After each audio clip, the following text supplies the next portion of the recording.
지금 미국의 어느 잔디밭이든 밖으로 걸어나가 발밑을 내려다 보십시오. 풀잎 사이에 낮게 붙어 자라는 작고 하트 모양의 IP들이 보일 것입니다. 제초제 라벨에서는 그것을 단순히 관겹잡초라고 부릅니다. 하지만 그 작은 200g에는 비타민C가 약 130mg 들어 있습니다.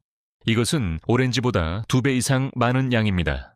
그리고 바로 그 같은 잎 속에는 스웨덴의 한 대학 연구진이 실험실에서 인간 암세포 10종을 죽이는 것으로 기록한 분자가 들어 있습니다.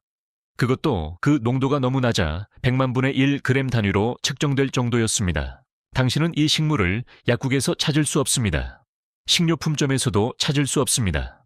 하지만 미국 전역에 약 1억 2천만 개 잔디밭에서는 찾을 수 있습니다. 동시에 동네 철물점에서 판매되는 거의 모든 관겹 제초제의 표적 목록에서도 이 식물을 발견하게 될 것입니다. 이 식물은 일리노이주, 위스콘신주, 뉴저지주, 로드아일랜드주의 주화입니다. 그리고 전 세계 400억 달러 규모의 제초제 산업은 지난 80년 동안 이 식물을 죽이기 위한 전문적인 화학 무기를 만들어 왔습니다. 왜냐하면 이 식물은 허락 없이 자라기 때문입니다. 특허를 낼 수도 없습니다. 누군가가 소유할 수도 없습니다. 그런데도 서양 과학이 기록한 가장 의학적으로 활성이 강한 식물 중 하나입니다. 이것은 야생 제비꽃의 이야기입니다. 수줍은 제비꽃 잔디밭 잡초 화학산업이 아직도 지워 없애려 하는 식물. 그리고 당신의 증조할머니는 그 이름을 알고 있었지만 당신은 더 이상 알지 못하게 된 이유에 관한 이야기입니다. 자연의 비밀 노트에 오신 것을 환영합니다. 자연의 잃어버린 금고는 지금으로부터 약 2400년 전 고대 그리스에서 열립니다. 서양 의학에 이름을 남긴 의사 히포크라테스는 그리스인들이 이온이라고 부르던 한 식물을 처방했습니다. 그는 이 식물을 염증에 사용했고 두통에 사용했으며 그가 뜨거운 부기라고 묘사한 증상에도 사용했습니다. 그것은 오늘날 우리가 종양이나 비정상적인 덩어리라고 부를 수 있는 것들이었습니다. 당시 히포크라테스뿐 아니라 그 뒤로 2000년 동안의 수많은 의사들도 그것을 치료할 수 있는 다른 방법을 거의 갖고 있지 않았습니다. 그는 파피루스 위에 기록하고 있었습니다. 그가 묘사한 식물은 지중해 언덕 곳곳에서 야생으로 자라고 있었습니다. 그의 약재실에서 그 식물은 아편 양귀비, 버드나무 껍질, 헬레보어 같은 강력한 약초들과 함께 놓여 있었습니다. 그것은 단순한 호기심의 대상이 아니었습니다. 그것은 핵심적인 약이었습니다. 그로부터 약 4세기 뒤 로마의 자연학자 플리니우스는 자신의 자연사 기록에서 제비꽃 뿌리와 식초로 만든 약이 통풍과 비장 질환에 쓰인다고 적었습니다. 그는 이 식물을 고대 세계의 위대한 약초 중 하나로 불렀습니다. 약 2000년 전에는 그리스 의사 디오스코리데스가 데 마테리아 메디카의 향제비꽃을 기록했습니다. 이 책은 이후 1500년 동안 유럽에서 표준의학 교과서로 사용된 약물학 참고서였습니다. 디오스코리데스 시대부터 르네상스에 이르기까지 유럽의 거의 모든 의사들은 이 식물을 알아보고 처방하는 법을 배웠습니다. 1000년 전에 섹슨 수도원 약초서에도 제비꽃이 등장합니다. 중세 페르시아 의학도 이 식물을 받아들였습니다. 인도의 아유르베다 문헌에서도 이 식물은 바나푸샤라는 이름으로 포함되었고 그 이름은 오늘날까지도 사용되고 있습니다. 즉 제비꽃은 어느 마을의 노인이 우연히 사용하던 민간요법이 아니었습니다. 그것은 고대 그리스 로마 중세, 유럽 페르시아 인도에 걸쳐 이어진 하나의 의학적 전통이었습니다. 이 작은 보라색 꽃은 수천 년 동안 인간의 약장 속에 있었습니다. 그것은 통증과 염증 부기와 덩어리 기침과 림프의 정체 피부와 혈관 문제에 사용되었습니다. 그리고 그 지식은 책으로 기록되었고 수도원에서 보존되었으며 의사들 사이에서 전승되었습니다. 하지만 현대의 우리는 이 식물을 거의 기억하지 못합니다. 우리는 그것을 약초라고 부르지 않습니다. 우리는 그것을 치료의 역사라고 부르지 않습니다. 우리는 그것을 자연 속 약장이라고 부르지 않습니다. 우리는 그것을 잡초라고 부릅니다. 그리고 이것이 바로 이 이야기의 핵심입니다. 한때 의학 교과서에 실렸던 식물이 어떻게 잔디밭의 적으로 변했는가? 한때 의사들이 처방했던 식물이 어떻게 제초제 라벨의 표적이 되었는가? 한때 조상들이 이름을 알고 있던 식물이 어떻게 우리 세대의 기억에서 사라졌는가? 이 질문에 답하려면 우리는 20세기 초 영국으로 가야 합니다. 그곳에서 한 여성 약초학자가 제비꽃에 관해 오래된 기록들을 다시 정리했습니다. 그리고 그녀가 남긴 기록 속에는 현대 의학이 쉽게 설명하지 못했던 놀라운 사례들이 담겨 있었습니다. 1931년 영국의 약초학자 모드 그리브는 현대 약초학이라는 책을 출간했습니다. 그리브는 단순한 민간 치료사가 아니었습니다. 그녀는 왕립원예협회와 영국 과학 길드와 관련된 인물이었고 식물과 약초에 대해 체계적으로 기록한 사람입니다. 그녀가 향제비꽃에 대해 쓴 항목에는 이미 수십 년 동안 영국 의학 저널들 사이에서 회자되던 한 가지 이야기가 들어 있었습니다. 그것은 대장암을 앓던 한 남자의 기록이었습니다. 그 남자는 매일 강하게 우려낸 제비꽃 잎차를 마셨습니다. 그 차는 약 100제곱피트 크기의 제비꽃 군락에서 딴 잎으로 만들어졌습니다. 9주가 지나자 그의 암은 관해 상태에 들어간 것으로 기록되었습니다. 그 작은 제비꽃 밭은 잎이 거의 모두 따져버릴 정도로 사용되었습니다. 그리브는 이것을 기적이라고 주장하지 않았습니다. 그녀는 그것을 자료로 기록했습니다. 그리고 그 기록 옆에는 20세기 초반에 보고된 다른 임상 사례들도 함께 정리했습니다. 그 보고들은 제비꽃 잎이 유방목 위 피부의 종양에 대해 녹이는 작용을 보였다고 묘사했습니다. 물론 이것은 오늘날의 기준으로 보면 현대적 임상시험이 아닙니다. 무작위 배정도 없었고 대규모 통계도 없었고 이중맹검 연구도 아니었습니다. 하지만 당시의 의학 기록 속에서 제비꽃은 분명히 단순한 향기로운 꽃이 아니었습니다. 그것은 실제로 관찰되고 사용되고 기록되던 식물성 약재였습니다. 1931년까지 제비꽃은 이미 2000년 이상 연속적으로 의학적 용도로 사용되어 왔습니다. 그러나 바로 그 시점부터 이 식물은 이상하게도 빠르게 사라지기 시작했습니다. 한 세대 전까지만 해도 사람들은 제비꽃 잎을 알고 있었습니다. 할머니들은 그 잎을 언제 따야 하는지 알고 있었습니다. 가정의 약장에는 말린 제비꽃 잎이 있었고 봄이 되면 어린 잎을 따서 차로 만들거나 꽃을 식초에 담그거나 기름에 우려내기도 했습니다. 하지만 불과 몇십 년 뒤 제비꽃은 더 이상 약초로 기억되지 않았습니다. 사람들은 그것을 잔디밭에 침입한 귀찮은 식물로 보기 시작했습니다. 이름은 잊히고 용도는 사라지고 역사도 묻혔습니다. 어떻게 이런 일이 일어났을까요? 답은 의외의 곳에서 시작됩니다. 약국이 아니라 향수 산업입니다. 제비꽃에게 무슨 일이 일어났는지 이해하려면 먼저 향수 산업에 무슨 일이 일어났는지 이해해야 합니다. 19세기 대부분의 기간 동안 향제비꽃은 유럽에서 가장 상업적으로 많이 재배되던 약용꽃 중 하나였습니다. 프랑스 툴루즈 지역에서는 언덕 전체가 제비꽃 밭으로 뒤덮였습니다. 이탈리아 파르마에서는 전문 재배자들이 제비꽃 에센스를 생산했고 그 가격은 다른 어떤 꽃 추출물보다도 높게 거래되었습니다. 빅토리아 여왕의 조향사들은 거의 모든 왕실 향수 조합에 제비꽃 앱솔루트를 사용했습니다. 그 시대의 제비꽃 향은 단순한 향기가 아니었습니다. 그것은 우아함, 여성성, 귀족 취향, 고급스러움의 상징이었습니다. 제비꽃은 두 가지 경제적 가치를 동시에 가지고 있었습니다. 하나는 약이었습니다. 유럽의 의사들은 제비꽃을 처방했습니다. 다른 하나는 향수였습니다. 빅토리아 시대 사람들에게 제비꽃 향은 가장 유행하는 향 중 하나였습니다. 두 시장 모두 실제 식물에 의존했습니다. 제비꽃 특유의 향을 만들어내는 방향성 화합물, 즉 이온온 또는 아이론 계열의 분자는 살아있는 꽃에서만 얻을 수 있다고 믿어졌기 때문입니다. 하지만 1893년 모든 것이 바뀌었습니다. 독일의 두 화학자 페르디난트 티만과 파울 크리거가 처음으로 실험실에서 제비꽃 향 분자를 합성하는 데 성공했습니다. 그들은 값싼 산업용 화학물질을 이용해 몇 시간 만에 그 향을 만들어냈습니다. 진짜 제비꽃 앱솔루트 1kg을 만들려면 수백 명의 채집꾼이 새벽에 수천 송이의 꽃을 따야 했습니다. 하지만 합성 제비꽃 향 1kg을 만들기 위해 필요한 것은 화학 장비와 특허뿐이었습니다. 특허, 바로 그것이 핵심이었습니다. 제비꽃 향이 제조될 수 있게 된 순간 그것은 소유될 수 있게 되었습니다. 자연이 만들어낸 꽃은 누구의 것도 아니었지만 실험실에서 만든 분자는 회사의 재산이 될 수 있었습니다.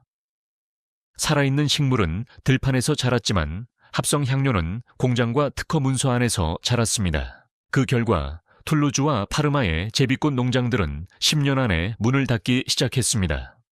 1920년대가 되자 유럽 전역의 상업적 제비꽃 재배는 거의 붕괴했습니다. 최종 제품 안에서 합성 성분은 실제 꽃향과 거의 구별되지 않았습니다.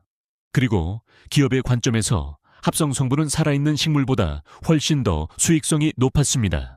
살아있는 제비꽃은 재배해야 했습니다. 날씨의 영향을 받았습니다. 노동력이 필요했습니다. 땅이 필요했습니다. 계절을 기다려야 했습니다. 하지만 합성 향료는 통제할 수 있었습니다. 대량 생산할 수 있었습니다. 가격을 낮출 수 있었습니다. 그리고 무엇보다도 소유할 수 있었습니다. 제비꽃의 향은 살아남았습니다. 하지만 제비꽃밭은 사라졌습니다. 그러나 약용 제비꽃은 아직 완전히 사라진 것이 아니었습니다. 사람들은 여전히 그 잎을 알고 있었고, 여전히 차를 만들었고, 여전히 집 주변에서 그것을 따서 사용했습니다. 이것은 현대 산업에 매우 불편한 일이었습니다. 왜냐하면 제비꽃은 누군가의 허락을 필요로 하지 않았기 때문입니다. 특허도 필요 없었습니다. 공장도 필요 없었습니다. 약국도 필요 없었습니다.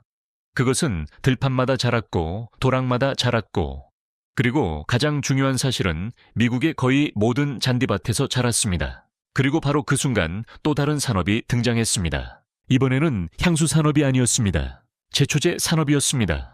1941년 미국 농무부는 전쟁 중 적국의 농작물을 파괴하기 위한 새로운 종류의 화학 무기에 대한 연구를 지원했습니다. 그 화합물들은 합성 식물 호르몬이었습니다. 이 물질들은 관겹 식물에게 비정상적인 성장을 유도했습니다. 식물은 마치 스스로를 과도하게 자라게 만들다가 결국 죽어버리는 것처럼 반응했습니다. 가장 성공적인 제형은 1945년까지 기밀로 분류되었습니다. 그리고 1946년 그것은 조용히 상업용 제초제로 출시되었습니다. 1947년이 되자 스코츠 회사는 이 제품을 미국 가정의 잔디밭 주인들에게 공격적으로 판매하기 시작했습니다. 광고 문구는 분명했습니다. 이것은 민들레 클로버, 그리고 도무지 죽지 않는 보라색 꽃이 피는 완고한 식물을 없애는 궁극의 해결책이라는 것이었습니다. 그 보라색 꽃이 바로 제비꽃이었습니다. 이것은 인류 역사상 처음으로 잔디밭에서 자라는 특정 식물들을 죽이기 위해 설계된 제초제였습니다. 이전의 농업용 화학물질은 밭과 작물을 위한 것이었습니다. 하지만 이제 화학산업은 미국 가정의 앞마당으로 들어왔습니다. 잔디밭은 더 이상 그냥 풀이 자라는 공간이 아니었습니다. 그것은 사회적 기준이 되었습니다. 깨끗한 잔디, 균일한 초록색, 다른 식물이 끼어들지 않는 완벽한 표면. 그 안에서 민들레도 클로버도 제비꽃도 허용되지 않았습니다. 그러나 제비꽃은 쉽게 죽지 않았습니다. 그 잎은 왁스처럼 매끄럽고 물을 튕겨냈습니다. 뿌리 줄기는 땅속 깊이 뻗어 있었습니다. 위쪽의 잎을 없애도 아래쪽에 살아있는 조직은 다시 싹을 틔웠습니다. 제초제 회사들은 더 강한 화학물질로 대응했습니다. 트리클로피르, 리캄바, 설펜트라존. 해마다 더 강한 조합이 등장했고 더 많은 사용 지침이 만들어졌으며 더 집요한 제거법이 권장되었습니다. 2024년 펜실베이니아 주립대학교 확장 프로그램은 잔디에서 야생 제비꽃을 방제하는 방법에 대한 공식 연구 문서를 발표했습니다. 그 문서는 매년 여러 차례의 고농도 화학 처리를 권장했고 제비꽃을 관리 잔디 시스템에서 가장 방제하기 어려운 다년생 광겹 잡초 중 하나로 공식적으로 규정했습니다. PBI 고든 회사는 티존이라는 제품을 판매합니다. 이 제품은 4가지 제초제를 하나의 제형에 결합한 것으로 제비꽃 잎의 왁스 같은 방어층을 뚫고 들어가도록 설계되었습니다. 가격은 갤런당 약 $140에 달합니다. 생각해 보십시오. 2400년 동안 의학적 용도로 사용되어 온 식물이 이제는 수백 달러짜리 화학물질의 표적이 되었습니다. 고대 의사들이 약으로 기록했던 식물이 이제는 잔디 관리 매뉴얼에서 제거 대상이 되었습니다. 당신의 증조할머니가 차로 끓였을지도 모르는 잎을 현대의 주택 소유자는 돈을 내고 죽이려 합니다. 이것은 단순한 식물의 이야기가 아닙니다. 이것은 누가 자연을 소유할 수 있는가에 대한 이야기입니다. 제비꽃 잎에는 특허 보호가 없습니다. 앞으로도 그럴 일은 없습니다. 이 식물은 잔디밭에서 무료로 자신이 하는 일을 합니다. 바로 그것이 문제입니다. 산업은 통제할 수 있는 것을 좋아합니다. 제조할 수 있는 것을 좋아합니다. 포장할 수 있는 것을 좋아합니다. 가격을 붙일 수 있는 것을 좋아합니다. 특허를 낼 수 있는 것을 좋아합니다. 하지만 제비꽃은 그 모든 것에 저항합니다. 그것은 허락 없이 자랍니다. 돈을 내지 않아도 자랍니다. 브랜드 이름 없이 자랍니다. 그리고 수천 년 전부터 인간이 알고 있던 방식 그대로 오늘도 잎과 꽃을 만들어냅니다. 그러나 20세기 말 과학자들은 이 잊힌 식물을 다시 들여다보기 시작했습니다. 그리고 그들이 발견한 것은 고대인들이 왜 이 식물을 그토록 중요하게 여겼는지에 대한 현대적 단서였습니다. 1999년 스웨덴 웁살라 대학교의 연구진은 사이클로타이드라고 불리는 식물성 단백질 계열을 조사하기 시작했습니다. 사이클로타이드는 일반적인 단백질과 다릅니다. 그것은 아미노산이 고리처럼 연결된 구조를 가지고 있습니다. 이 구조는 놀라울 정도로 안정적입니다. 끓는 물에도 잘 분해되지 않고 위산에도 견디며 보통의 단백질을 파괴하는 많은 효소에도 저항합니다. 연구진은 지구상에서 사이클로타이드가 가장 풍부한 공급원 중 하나가 바로 향제 비꽃이라는 사실을 발견했습니다. 2002년 연구팀은 그 결과를 Molecular Cancer Therapeutics라는 학술지에 발표했습니다. 그들은 흔한 제비꽃에서 추출한 3가지 사이클로타이드를 인간 종양 세포주 10종에 시험했습니다. 그 세포주에는 폐암, 유방암, 대장암, 백혈병 세포가 포함되어 있었습니다. 가장 강력한 화합물은 사이클로비올라신 O2라는 분자였습니다. 이 물질은 현대 임상 항암제와 비교될 만큼 낮은 농도에서 종양세포를 죽이는 것으로 관찰되었습니다. 그러나 작용 방식은 기존 항암제들과 달랐습니다. 사이클로타이드는 DNA 복제를 방해하지 않았습니다. 세포 분열을 차단하지도 않았습니다. 대신 그것은 종양세포의 막을 직접 뚫었습니다. 세포막에 구멍을 내고 세포가 터져나가도록 만들었습니다. 그리고 중요한 점은 정상적인 건강한 인간 조직에서는 사이클로타이드가 유의미한 손상을 일으키지 않았다는 것입니다. 물론 이것은 실험실 연구입니다.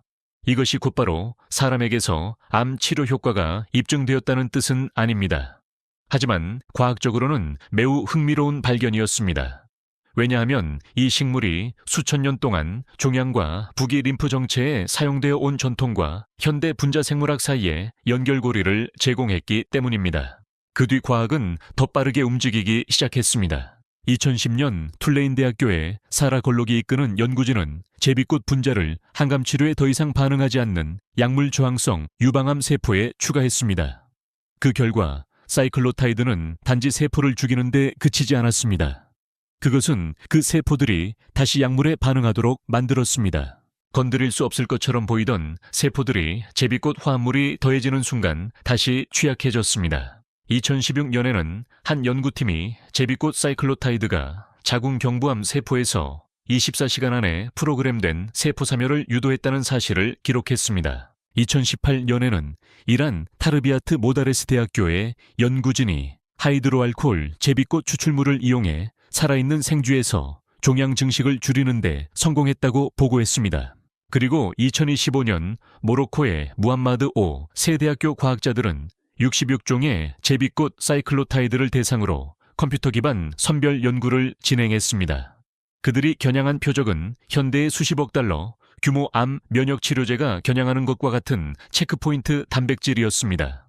그중 2가지 제비꽃 화합물은 제약 항체와 경쟁할 만한 결합 친화도를 보였습니다. 25년에 걸친 동료 심사 연구 속에서 제비꽃은 조용히 과학 문헌에서 가장 많이 조사된 항종양 식물 중 하나가 되었습니다. 하지만 이상한 점이 있습니다. 그 연구들 중 어느 것도 대형 제약회사의 주요 자금 지원을 받은 적이 없습니다. 왜일까요? 이유는 간단합니다. 제비꽃에는 특허를 낼 수 없기 때문입니다. 제비꽃이라는 식물 자체를 소유할 수 없습니다. 그 잎을 독점할 수 없습니다. 길가에 그늘진 흙에서 자라는 작은 굴락을 제약회사의 제품으로 만들 수 없습니다. 물론 특정 분자를 분리하고 변형의 약으로 개발하는 것은 가능할 수 있습니다.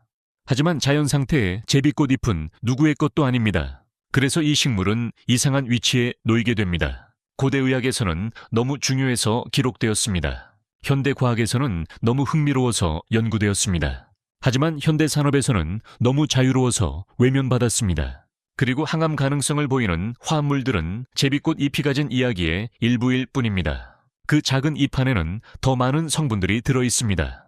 그리고 바로 그 성분들이 왜 이 식물이 수천 년 동안 통증, 염증, 혈관, 림프 기침, 피부 문제에 사용되어 왔는지를 설명하기 시작합니다. 제비꽃 잎 속의 항암 관련 화합물들은 이 식물이 가진 이야기의 전부가 아닙니다. 잎에는 루틴이라는 플라보노이드가 들어 있습니다.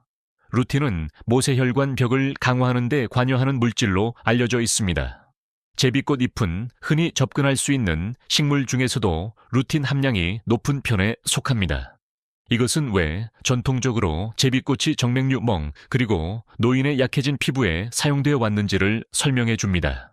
또한 제비꽃 잎에는 살리실산이 자연적으로 들어 있습니다. 살리실산은 아스피린의 모체가 되는 화합물입니다.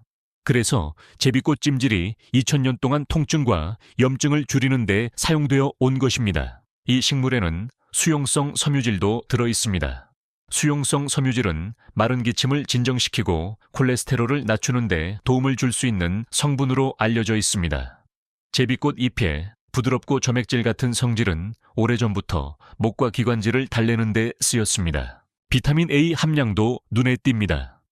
제비꽃 잎의 비타민 A 함량은 시금치의 2배에 이른다고 기록되어 있습니다. 그리고 꽃에는 안토시아닌이 들어 있습니다. 안토시아닌은 짙은 블루베리, 추출물이 높은 가격으로 판매될 때 강조되는 바로 그 항산화 색소입니다. 현대 영국의 약초학자들 사이에서도 제비꽃 잎은 여전히 특정 상황에서 가장 먼저 떠올리는 식물 중 하나입니다. 특히 부은 림프절, 섬유낭성 유방 조직, 그리고 세매 정체와 관련된 문제에 대해 제비꽃이 언급됩니다. 물론 이것은 의학적 진단이나 치료를 대체하는 것이 아닙니다. 하지만 전통 약초학의 관점에서 보면 제비꽃은 몸 안에 정체된 흐름을 부드럽게 풀어주는 식물로 여겨져 왔습니다. 붓고 뭉친 곳 열이 있고 압력이 느껴지는 곳, 조직이 단단해진 곳에 제비꽃이 사용된 이유도 바로 여기에 있습니다. 현대 연구는 이제야 천천히 설명하기 시작했습니다. 왜 잔디밭 장식처럼 보이는 식물이 실제로는 그렇게 많은 작용을 하는지, 왜 고대 의사들이 이 식물을 기억했는지, 왜 수도원 약초서들이 이 식물을 기록했는지, 왜 할머니들이 봄이 오면 그 잎을 따서 차를 만들었는지. 제비꽃은 작습니다. 부드럽습니다. 눈에 잘 띄지 않습니다. 하지만 그 안에는 비타민 플라보노이드, 살리실산, 점액질 섬유, 안토시아닌, 그리고 독특한 사이클로타이드가 함께 들어 있습니다. 현대인은 이런 성분들을 각각 분리해서 캡슐 추출물, 보충제 약으로 만듭니다. 하지만 자연은 이미 그것들을 하나의 잎 안에 조합해 놓았습니다. 그 잎은 약국 선반에 없습니다. 그 잎은 광고되지 않습니다. 그 잎에는 브랜드 이름도 없습니다. 그 잎은 그냥 그늘진 흙 위에서 조용히 자라고 있습니다. 밖으로 나가보십시오. 습하고 그늘진 흙 가까이에 낮게 자라는 하트 모양의 잎을 찾으십시오. 잎은 자라면 은화만 한 크기가 되고 가운데가 살짝 오목하게 말려있는 듯한 모양을 보입니다. 꽃은 보통 4월과 5월에 나타납니다. 북아메리카의 흔한 푸른 제비꽃과 유럽의 향제비꽃은 모두 먹을 수 있고 전통적으로 약용으로 사용되어 왔습니다. 하지만 뿌리는 먹지 않는 것이 좋습니다. 당신이 원하는 것은 잎과 꽃입니다. 어린 잎은 이른 봄에 따는 것이 가장 좋습니다. 부엌 가위를 사용하는 것이 좋습니다. 그렇게 하면 땅 속의 뿌리줄기를 건드리지 않고 잎만 자를 수 있습니다. 뿌리줄기가 남아있으면 식물은 다음 해에도 다시 잎을 냅니다. 한 군락에서 너무 많이 따지 마십시오. 전체의 3분의 1 이상은 가져가지 않는 것이 좋습니다. 그렇게 해야 식물도 계속 살아가고 벌과 다른 곤충들도 이른 봄에 먹이를 얻을 수 있습니다. 가장 간단한 봄철 강장 차를 만들려면 신선한 제비꽃 잎을 병에 느슨하게 채우십시오. 끓기 직전에 뜨거운 물을 부은 뒤 하룻밤 동안 우려냅니다. 다음날 걸러서 봄 동안 하루 한 컵씩 마십니다. 이것은 제2차 세계대전 기간까지 영국 가정에서 기록되어 온 전통적인 준비법과 같은 방식입니다. 림프 순환과 한겸 작용을 기대하는 전통적 용도에서는 더 강한 준비가 필요합니다. 병에 신선한 잎을 가득 채우고 좋은 품질의 올리브유를 부어 잎이 완전히 잠기게 합니다. 그런 다음 따뜻한 곳에 6주 동안 두십시오. 시간이 지나면 잎을 걸러냅니다. 이렇게 만들어진 오일은 전통적으로 부은 샘이나 멍든 부위에 외용으로 발랐습니다. 꽃은 생으로 샐러드에 넣어 먹을 수 있습니다. 또는 식초에 담가 밝은 보라색 허브 식초를 만들 수 있습니다. 이것은 프랑스와 이탈리아에 부엌에서 수세기 동안 사용되어 온 방식입니다. 제비꽃은 특별한 관리가 거의 필요 없습니다. 그늘진 마당 한쪽에 이미 자리 잡은 제비꽃 군락을 그대로 두면 그것은 당신의 남은 생애 동안 계속해서 수확물을 줄 수 있습니다. 이 식물은 뿌리 줄기로 퍼집니다. 다시 심을 필요가 없습니다. 비료를 줄 필요도 없습니다. 특별히 돌볼 필요도 없습니다. 제비꽃이 당신에게 요구하는 것은 단 하나입니다. 그것을 뿌리지 않는 것, 제초제를 뿌리지 않는 것, 죽이려 하지 않는 것, 그냥 자라게 두는 것. 우리는 종종 가치 있는 식물이 멀리 있다고 생각합니다. 깊은 열대우림 높은 산, 낯선 대륙 비싼 보충제 병 속에 있다고 생각합니다. 하지만 어떤 경우에는 가장 가치 있는 식물이 바로 집 앞에 있습니다. 우리가 너무 자주 밟고 지나가는 곳에 있습니다. 우리가 이름도 모른 채 뽑아버리는 곳에 있습니다. 우리가 완벽한 잔디밭을 만들겠다는 생각으로 없애버리는 바로 그 자리에 있습니다. 대부분의 미국 잔디밭에서 가장 가치 있는 식물은 제초제 산업이 지난 80년 동안 집주인들에게 미워하도록 가르쳐온 바로 그 식물입니다. 그것은 허락 없이 자랍니다. 그것은 그것을 죽이기 위해 만들어진 특허 화학 물질들에 저항합니다. 그것은 동료 심사 연구에서 인간 암세포 10종을 실험실에서 죽이는 것으로 기록된 분자를 가지고 있습니다. 그리고 그것은 히포크라테스 시대부터 지금까지 의학적 용도로 사용되어 왔습니다. 이 식물은 희귀하지 않습니다. 이국적이지도 않습니다. 비싸지도 않습니다. 그것은 지금 이 순간에도 약 1억 2천만 명의 미국인들이 소유한 땅 위에서 자라고 있습니다. 그리고 그들 중 많은 사람들은 돈을 내고 누군가에게 그것을 죽여달라고 하고 있습니다. 히포크라테스는 파피루스 위에 제비꽃에 대해 기록했습니다. 플리니우스는 그것을 로마의 원로원 의원들에게 처방했습니다. 스웨덴의 연구자들은 오늘날에도 여전히 그것에 관한 논문을 발표하고 있습니다. 연속성은 끊어지지 않았습니다. 변한 것은 제비꽃이 아닙니다. 변한 것은 우리입니다. 제비꽃은 떠난 적이 없습니다. 우리가 잊었을 뿐입니다. 한때 사람들은 봄이 되면 이 잎을 알아보았습니다. 아이들은 꽃을 따서 손에 쥐었고 어머니와 할머니들은 어린 잎을 말리거나 차로 만들었습니다. 의사들은 책에서 그 이름을 배웠고 약초학자들은 그 성질을 기록했습니다. 그러나 현대 세계는 그 지식을 천천히 밀어냈습니다. 먼저 향수 산업이 살아있는 꽃을 합성 향료로 대체했습니다. 그 다음 제초제 산업이 살아있는 식물을 잔디밭의 적으로 만들었습니다. 그리고 우리는 어느 순간부터 우리 발밑에 있는 식물을 더 이상 보지 않게 되었습니다. 우리는 라벨을 믿었습니다. 잡초라는 말을 믿었습니다.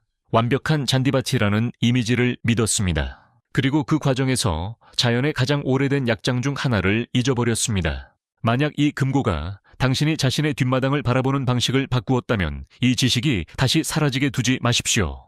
네이처스 로스트 볼트를 구독하고 알림벨을 눌러주십시오. 모든 좋아요와 모든 공유는 알고리즘을 우회해 그들이 지우려 했던 지식을 보존하는 데 도움이 됩니다. 다음 금고가 곧 열립니다.